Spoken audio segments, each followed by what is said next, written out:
చెప్పండి ఎక్కడ ఉన్నాయన్నమాట. ఇప్పుడు చెప్పారు మీరు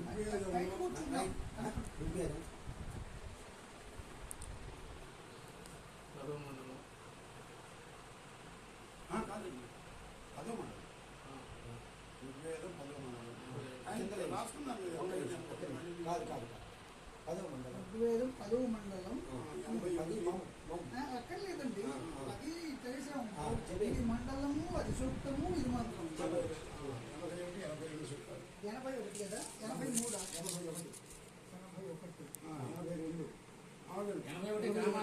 7 మంత్రాలు లేదు ఇంకా. ఒకటి మొత్తం అండి. అది ఏంటంటే 10వ మండలం 81వ సూక్తం 1 నుంచి 7 మంత్రాలు.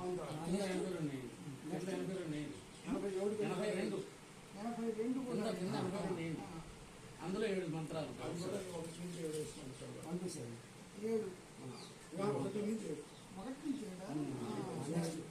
మొత్తం 14 మంత్రాలు. ఈ ఋగ్వేదంలో. ఇది శుక్లయుర్వేదం. యజుర్వేదమా? శుక్లయుర్వేదం రాసుకోండి. శుక్లయజుర్వేదం. శుక్లయుర్వేదం మాధ్యమిక వాయుసేన ఒకటి. ఇది 3 పేర్లు ఉన్నాయి.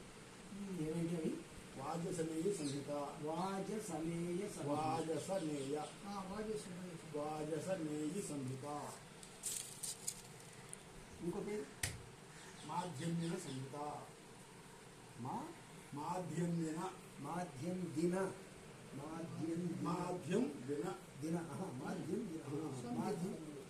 నుంచి మాధ్యం అంటే మధ్యాహ్నం. దాంట్లో మొత్తం 17వ అధ్యాయం. 6 ఇక్కడ 6 పడింది.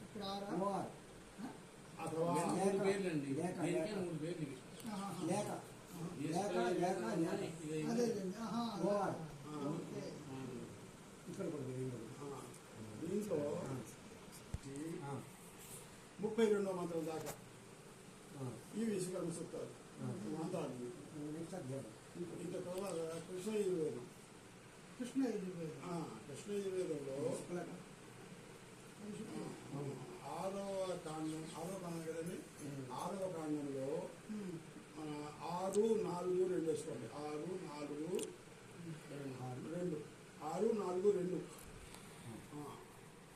ఇక్కడ మళ్ళీ 6వ శ్లోకం.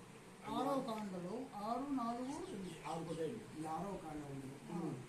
కాండం 6, 4వ ప్రపాఠకము. ఇది కాండం, ఇది ప్రపాఠకం. అనువాకం. ఇది దీంట్లో ఇదంతా 2 అనువాకాల్లో విశ్వకర్మ సూక్తం. ఈ రెండిట్లో 2లో విశ్వకర్మ సూక్తం. తర్వాత అధర్వవేదంలో 122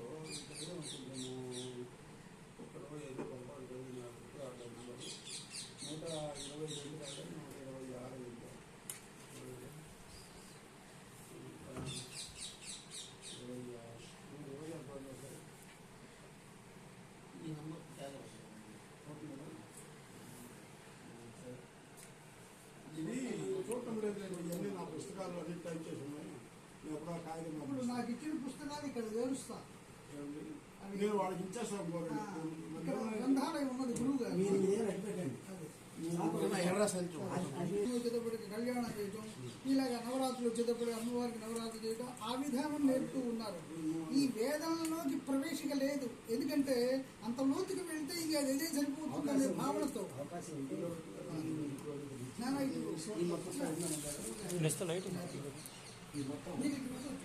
ఒకసారి గురువు గారితో అది అలాగా మాకు ఈ స్పీచ్ మెమరీగా ఉంటాయి కొద్దిగా.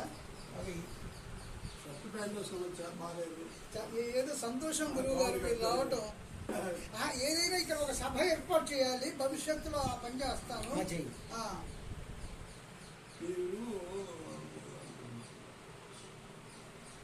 విశ్వకర్మ సూక్తం చదవాలంటే విశ్వ మొత్తం చదవాలి అంటే నలుగురు రికార్డ్ చేసేదాన్ని 5 లేదండి. నేను పంపిస్తాను. నా పుస్తకం రెడీ అవుతున్నదండి. బొమ్మలు గీశాను. బొమ్మలు గీయించాలి. చూడండి, టేబుల్ చూడండి చెప్తారు.